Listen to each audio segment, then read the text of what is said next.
Hello நண்பா, நம்ம சேனலில் சில நேரங்களில் சில மனிதர்கள் அப்படிங்கிற ஒரு டாபிக் மூலயமா என்னுடைய லைஃப்பில் எனக்கு உதவியாக இருந்த சில மனிதர்கள், எதிர்பாரா விதமாக சந்தித்த சில மனிதர்கள் இன்றைக்கி என் வாழ்க்கையில் ரொம்ப ஒரு முக்கியமான நபராக மாறியிருக்காங்க.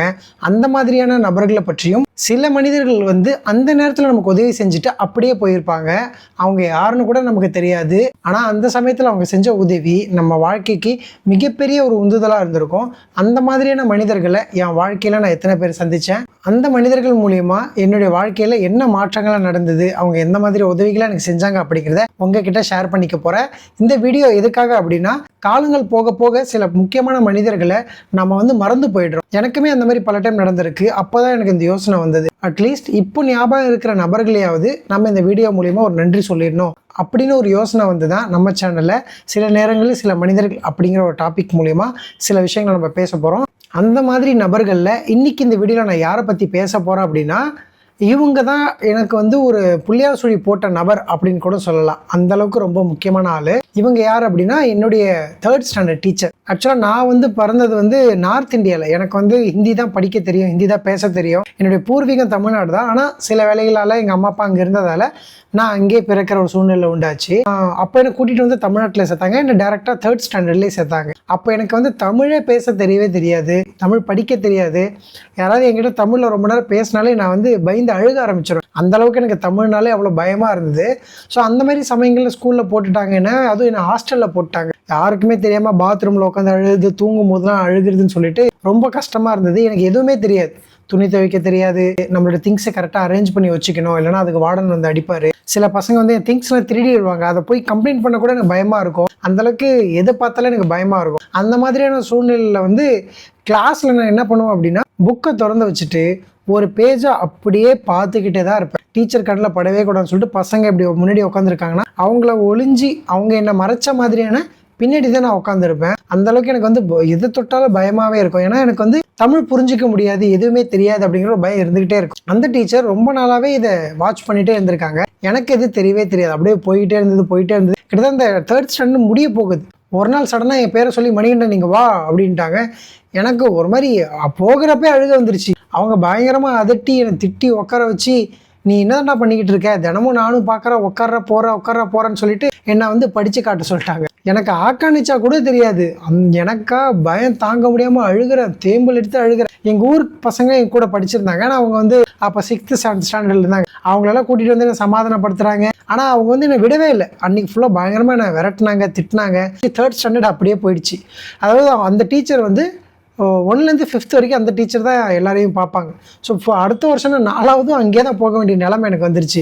எனக்கு அந்த டீச்சரை பார்த்தா அப்படின்னு இன்னும் பயமாயிடுச்சு. போன வருஷமே நம்மளை இவங்க திட்டினாங்க, திரும்ப இவங்ககிட்டே போய் மாட்டிக்க போகிறோமே அப்படின்னு சொல்லிட்டு செம பயம் எனக்கு. 4th ஸ்டாண்டர்டில் அவங்க என்ன பண்ணிட்டாங்கன்னா, ஸ்டார்டிங்லேயே என்னை கூப்பிட்டு படிக்க வைக்க ஆரம்பிச்சிட்டாங்க.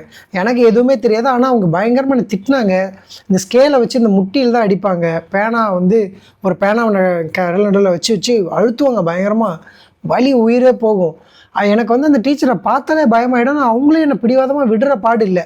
தினமும் என்னை கூப்பிட்டு சொல்லி கொடுத்துட்டு எனக்கு ஒரு பையனை கொடுத்துட்டாங்க. நீங்கள் ஹாஸ்டலில் போயும் மணிக்கு இதெல்லாம் சொல்லி கொடுக்கணும், நாளைக்கு அவன்கிட்ட படித்து காட்டணும் அப்படின்னு சொல்லிட்டு. எனக்கு படிக்கிறப்பே அழுக வரும். நான் அந்த நோட்டில் வாய்ப்பாடை வச்சு பார்க்கும்போது அதை ட்ராப்பாக கண் தண்ணி விழுந்துக்கிட்டே இருக்கும். ஏன்னா ஸ்டடி ஹாலில் எல்லாரும் தான் உட்காந்து படிப்போம். நீங்கள் சத்தம் போட்டுலாம் அழுக முடியாது. எனக்கு அப்படியே தேம்பலே எடுத்துக்கும். அந்தளவுக்கு அழுகும். நான் ட்ராப்பாக விழும். ஆனால் அவங்களுக்கு பயந்துக்கிட்டே நான் படிக்க ஆரம்பிச்சிட்டேன். நாளைக்கு போனால் அவங்க அடிப்பாங்க, முட்டியிலே அடிப்பாங்கன்னு சொல்லிட்டு சேர் போட வைப்பாங்க. சேர் போடுறது ஒரு பனிஷ்மெண்ட்டு. நம்ம உட்கார சேர் எப்படி இருக்கோ அதே மாதிரி கையெல்லாம் நீட்டி நம்ம கால் பெண்ட் பண்ணி உட்காரணும். அது மேக்ஸிமம் இந்த 90s கிட்ஸ்க்கெலாம் தெரியும். மோசமான தண்டனைங்க அது. அதெல்லாம் உட்காந்து கால்லாம் நடுங்க ஆரம்பிச்சிடும். அதனால் பயத்தில் நான் என்ன பண்ணிட்டேன்னா, தமிழ் படிக்க ஆரம்பிச்சிட்டேன். ஆக்கானிச்செல்லாம் படித்து காமிக்க ஆரம்பிச்சிட்டேன். அவங்களும் என்ன பண்ணாங்கன்னா, தினமும் எழுத்துக்குட்டிலாம் நான் படிக்க வைக்க சொல்லிக்கிட்டே இருப்பாங்க. நானும் கொஞ்சம் கொஞ்சமாக படித்து கிட்டத்தட்ட நான் 6th ஸ்டாண்டர்டு போகும்போது தான் தமிழ் முழுசாக வாசிக்கவே நான் கற்றுக்கிட்டேன். அதுவும் எனக்கு எழுதுறது தெரியாது, ரொம்ப ஸ்பெல்லிங் மிஸ்டேக் வரும். ஆனால் வாசிக்க கற்றுக்கிட்டேன். அதன் பிறகு படிப்படியாக அப்படியே பேச்சு போட்டி வைப்பாங்க, கவிதை போட்டி வைப்பாங்க, கட்டுரை போட்டி வைப்பாங்க. இந்த மாதிரி விஷயங்கள்லாம் கொஞ்சம் கொஞ்சமாக கலந்துக்கிட்டு எனக்கும் தமிழ் படிக்க கொஞ்சம் இன்ட்ரெஸ்ட் ஆகிடுச்சு. தமிழ் நல்லா படிக்க ஆரம்பிச்சிட்டேன், எழுதவும் ஆரம்பிச்சிட்டேன். நான் 2007 2008 3rd ஸ்டாண்டர்ட் படிச்சுட்டு இருந்தேன். இப்போ 2026 அப்படியே படிப்படியாக போக போக எனக்கு தமிழ் மேலே பயங்கர ஆர்வம் ஆயிடுச்சு. இப்போ தமிழ்னாலே நமக்கு ஒரு மாதிரி பயங்கர மகிழ்ச்சி ஆகிடும். அந்தளவுக்கு ஒரு பிடிச்ச சப்ஜெக்ட். இன்றைக்கி நான் தமிழில் நிறையா கவிதைகள் எழுதுகிறேன், நிறைய கட்டுரைகள்லாம் எழுதி வைக்கிறேன். சில புத்தகம் எழுதுகிற நண்பர்களுக்கு சில விஷயங்கள் உதவியாக இருக்கிறேன். அந்தளவுக்கு தமிழ் மேலே ஒரு பெரிய பற்று வந்துருச்சு, தமிழ் மேலே ஒரு நல்ல ஒரு ஆர்வம் எனக்கு வந்துருச்சு. இப்படி இந்த கதை நான் வந்து எதுக்காக சொல்கிறேன் அப்படின்னா, அன்னைக்கு அந்த டீச்சர் வந்து என்னை கண்டித்து, அவங்களுக்கு வந்து அவசியமே இல்லை, ஒரு 2 நாள் என்னை படிக்க வைக்கலாம் போகலாம், நான் படிக்கல அப்படின்னா யாரோ போயிட்டு விட்டுட்டு போயிருக்கலாம்னா அவங்க தினமும் என்னை ஃபாலோ பண்ணேன். தினமும் எனக்கு கூப்பிட்டு வந்து நீ இப்போ இதை படித்து காட்டு, இன்றைக்கி இது படித்து காட்டு, அப்போ எப்படி படித்த பெரிய வார்த்தைகளை படித்து காட்டுன்னு சொல்லிட்டு என்னுடைய விஷயங்களில் தினமும் ரொம்ப அக்கறையாக இருந்தாங்க. நான் வந்து நெய்வேலியில் ஒரு ஸ்கூலில் தான் படித்தேன். அவங்களோட வீடு வந்து ஸ்கூலுக்கு பேக் சைடே இருக்கும். அதனால் அவங்க வந்து வாட்ச் பண்ணிக்கிட்டே இருப்பாங்க, நம்ம விளையாடுறோமா சுற்றுறோமான்னு சொல்லிட்டு. அவங்கள பார்த்தாலே வந்து அந்த பக்கமே போக மாட்டேன். அவங்கள பார்த்தாலே ஒரு பயம் இருந்துக்கிட்டே இருக்கும் எனக்கு. அந்தளவுக்கு ரொம்ப என்னை டார்ச்சர் பண்ணாங்க. ஆனால் அவங்க டார்ச்சர் பண்ணது எல்லாமே என்னுடைய நன்மைக்காக தான். அன்றைக்கி அவங்க இந்த அளவுக்கு என்னை கண்டித்து தமிழ் படிக்க வைக்க மேலே ஒரு ஆர்வம் கொடுக்கல அப்படின்னா, நான் 8th வரைக்கும் படித்தேன். ஏன்னா 8th வரைக்கும் எல்லா கவர்மெண்ட் ஸ்கூல்லையும் கம்பல்சரியாக பாஸ் பண்ணிடுறாங்க அப்படின்னு ரூல் இருந்தது. அதன் பிறகு நான் கண்டிப்பாக ஸ்கூலுக்கே போயிருக்க மாட்டேன்.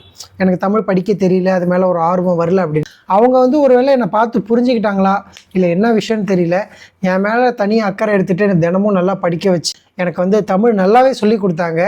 ஒன்று அந்த டீச்சர் அன்றைக்கி என் மேலே அந்த அக்கறையை கொடுக்கல அப்படின்னா, இப்போ நடந்துகிட்டு இருக்க என்னோடய வாழ்க்கை காலகட்டம் வந்து உண்மையாகவே ரொம்ப கஷ்டமாக இருந்திருக்கும். இன்றைக்கி நான் வந்து காலேஜ் முடித்து ஒரு டிகிரி வாங்கிட்டேன். இது எல்லாத்துக்கும் காரணம் அன்றைக்கி புள்ளியார் சுழி போட்ட அந்த டீச்சர் தான். அந்த டீச்சர் பேர் வந்து ஜோஸ்பின் சாந்தா ரூபி. என் வாழ்நாளில் என்றைக்குமே நான் மறக்கவே கூடாதுன்னு நினைக்கிற ஒரு பெயர், மறக்கவும் மாட்டேன். அந்தளவுக்கு ரொம்ப ஒரு முக்கியமான பெயர் அது. சில நேரங்களில் அவங்க வீட்டிலேருந்து இந்த கேக்கு முட்டாயெல்லாம் எடுத்து வந்து கொடுப்பாங்க நிறையா. அதை வந்து இப்போது படிக்க வைக்கும்போது நான் அழுவேன் இல்லையா, ஸோ பயங்கரமாக அழுகிறேன் அப்படின்னு சொல்லிட்டு கேக்கு முட்டாயெல்லாம் கொடுத்து என்னை வந்து படிக்க வைப்பாங்க. அந்தளவுக்கு என் மேலே ரொம்ப அக்கறையாக இருந்தாங்க. ஸோ என் வாழ்க்கையில் வந்து அந்த நபரை நான் மறக்கவே முடியாது. என் வாழ்க்கையில் புள்ளியார் சுழி போட்டு எனக்கு தமிழ் சொல்லி கொடுத்து படிப்பு மேலே ஒரு ஆர்வத்தை கொண்டு வந்து ரொம்ப உறுதுணையாக இருந்தது அந்த ஜோஸ்பின் சாந்தரூபி டீச்சர் தான். உண்மையாகவே அவங்களுக்கு நான் வந்து என் வாழ்நாள் ரொம்ப நன்றி கடன் பட்டிருக்கேன். நான் 8th வரைக்கும் அங்கே படித்தேன். அவங்க 5ஆவதுலேயே அங்கேருந்து போயிட்டாங்க. அதன் பிறகு அவங்கள பார்க்குறதுக்கான வாய்ப்பு எனக்கு கிடைக்கல. அவங்க எங்கே இருக்கிறானோ தெரியல. ஆனால் வாழ்க்கை ஃபுல்லாக அவங்களுக்கு நன்றியாக இருப்பேன். சப்போஸ் இந்த வீடியோ எப்படியாவது அவங்க மூலிமா சேர்ந்தா கூட உங்களுக்கு நான் வந்து ரொம்ப நன்றி சொல்லிக்கிறேன் டீச்சர். நீங்கள் இல்லை அப்படின்னா என் வாழ்க்கை என்ன ஆகியிருக்கும் என்னால் நினச்சே பார்க்கவே முடியல. ரொம்ப நன்றி. இந்த மாதிரி ஒவ்வொருத்தவங்க லைஃப்பில் வந்து ஒரு டீச்சர் இல்லை ஒரு சார் கண்டிப்பாக இருப்பாங்க. அது வந்து தொடக்க நிலையில் தான் இருக்கணும் அப்படின்னு அவசியமே இல்லை. சில பேருக்கு 10th ரொம்ப சப்போர்ட்டாக ஒரு சார் கிடச்சிருப்பாங்க, 12th கிடச்சிருப்பாங்க, காலேஜில் ஏதாவது ஒரு ப்ரொஃபஸர் உங்களை மீட் பண்ணி உங்கள் லைஃப்பை சேஞ்ச் பண்ணுற விஷயங்கள்லாம் நடந்திருக்கும். உங்கள் லைஃப்பில் அந்த மாதிரி யாராவது ஒரு ஆசிரியர் இருந்தால் கமெண்ட்டில் சொல்லுங்கள். இதே மாதிரி இன்னொரு முக்கியமான நபரை பற்றி நெக்ஸ்ட் வீடியோவில் உங்ககிட்ட நான் ஷேர் பண்ண போகிறேன். மறக்காமல் நம்ம சேனலை சப்ஸ்கிரைப் பண்ணிக்கோங்க. தொடர்ந்து நம்ம வீடியோஸை பாருங்கள். அடுத்தடுத்த வீடியோவில் இந்த அளவுக்குலாம் மனிதர்கள் இருப்பாங்களா அப்படின்னு சொல்கிற அளவுக்கு பல நபர்கள் இருக்காங்க. அவங்கள பற்றி தொடர்ந்து நம்ம வீடியோவில் பார்க்கலாம். நம்ம சேனலை மறக்காமல் சப்ஸ்கிரைப் பண்ணிடுங்க. தொடர்ந்து நமக்கு சப்போர்ட் பண்ணுங்கள். தேங்க்யூ.